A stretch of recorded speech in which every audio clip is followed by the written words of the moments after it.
Hi everyone, this is Dr. Logan Rath, and I'm here to give you a brief overview of the library searches available to you through our library website.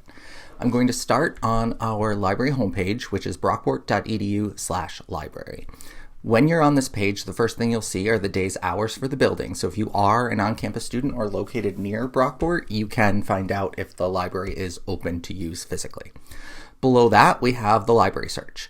The library search is not always the best place for you to search because it is very broad. Think of it like library Google, but it does have a lot of content. So you're almost guaranteed to find something there. It might not just be the best something.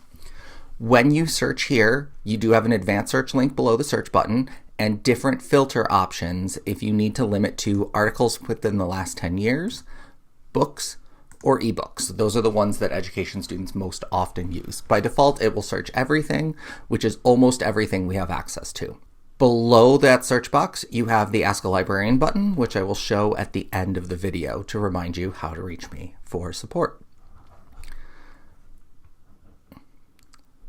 If you scroll down further, you have a bunch of library quick links that are very useful. The article lookup link is super helpful if you have a citation and you need to track down the full text. It will show you how to get something called libkey, so you'll want to install that. The databases by subject link is also something that you're going to want to use. If we're there and we scroll down, you'll see an education link. That will take you over to the Education Resources Guide. This guide is also linked in most of your Brightspace courses that are EDI courses. In the green bar across the top, if you click on Library Resources, it will bring you to this page. On this page, you have Education Source. That is our largest education database and the one that we have found to be the most useful most of the time. However, sometimes you may need to use a different tool. So you may want to jump over to ERIC. ERIC tends to have content that is a little more teacher focused than the theory-based content that tends to be an education source. So it might make sense to search both of them depending on what you need. If you're looking for something like motivation, behaviors, attitudes, that type of thing, you're going to want to search PsycInfo. That is a psychology database, but there's a lot of educational psychology in there. Science Direct gets used every so often, especially when you're getting into like the science of learning. You might find some stuff in there. And then lastly, there is a search box for library search, which is the same as the everything search on the library homepage. For Education Source, the interface has recently been updated. What you'll have here is the standard EBSCO interface. So we have several products from EBSCO and the search interface all looks the same, but you'll know right below where it says search articles, books, journals, and more, which database you're searching. And there you can click that and you can actually combine Education Source and ERIC if you want to search both at once. So now I would be searching both and it tells me searching Education Source and one more. From here, I'm going to take my search topic, break it into key terms, and enter one topic per line. So for example, if I were looking for mainstream TESOL collaboration, I may want to say TESOL, and if I type or after, notice it will give me a whole list of terms I may want to use. I really like this one because it spells out several of the acronyms. And then I want to say mainstream. And it gives me some choices here that don't necessarily make sense because education, school, and classroom are all things that are not pertinent. So I'm just going to leave this one as mainstream. And I'm going to say collaboration. And I actually like the second one here that says collaborative or collaborate. Now there are fancy ways that I could take this word collaboration and put a star after it, and that would give me the same concepts. So I'll do that. If I really want to make sure that this keyword is in the title of an article, I can change the drop down that says all fields, but usually leaving it as all fields is a great idea to start. Below, you have some filters.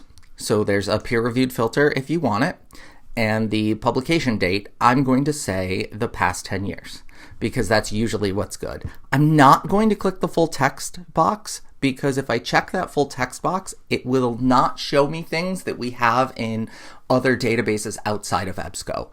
And there's a fair amount of content that we get there, so that full text checkbox doesn't have quite the right name. I'm going to leave it as that. If there's a specific publication I'm looking in, I can type that here.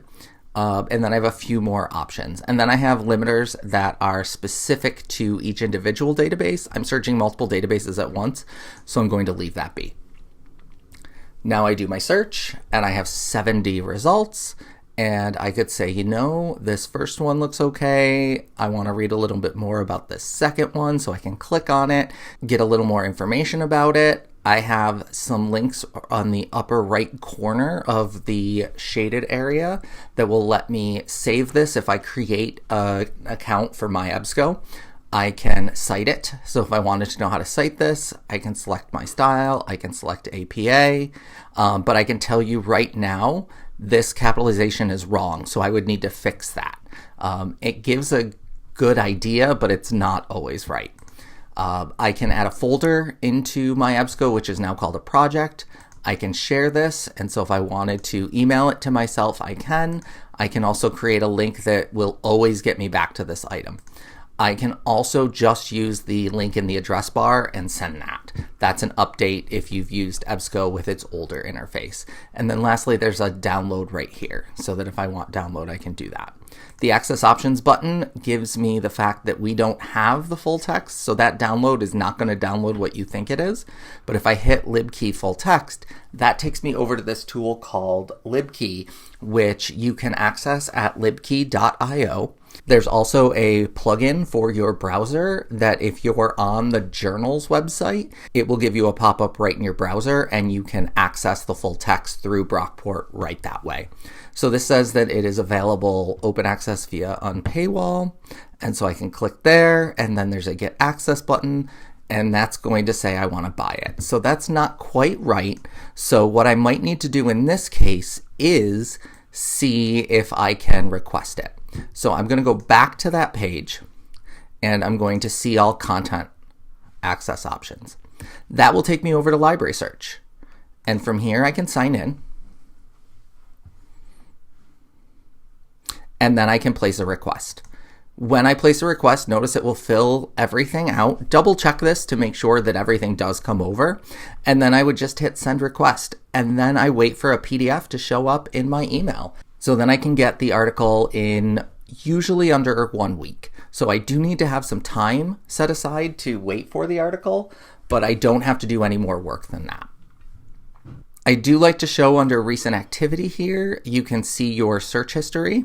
So if you wanted to recreate a search that you did this session, you can do that.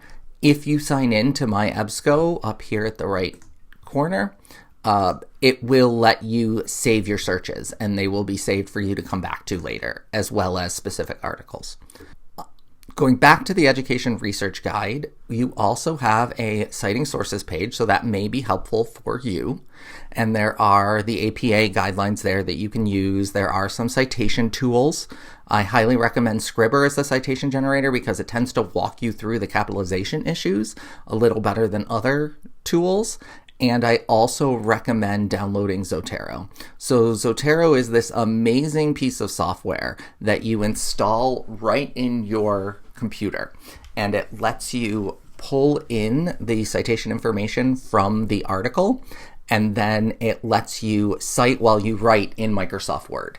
So you do need to use the desktop apps for everything, but if you're interested in that, there's a 6-minute video to get you started here if I haven't had you watch that video for one of your classes already. You also have several ways to get a hold of a librarian for help. Right on the Education Resources page, the Get Help tab, this will let you chat with any librarian that's available.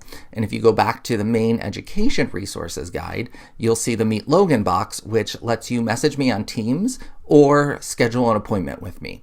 So you can schedule an appointment right by clicking that link, and we can say, hey, Logan's available at 10:30 on Thursday. I can click that. I'll get a form to fill out. I can meet with you over Zoom, in person at either Drake Library or Brockport Downtown. We can have a phone call, or I can give you an email. You tell me which course you need help with and the purpose of our meeting. And that's where the more you tell me, the more I can help you, and I will get back to you. If we are meeting online, the link will be delivered right in the confirmation email. So if you need any help, I'm here. Please reach out. I really enjoy helping students find the items they need and overcome those obstacles. I would hate to hear that you gave up on a topic or finding an article because you thought you needed to. Just send me an email or send me a message on Teams and we'll do our best to get you sorted. Take care and good luck.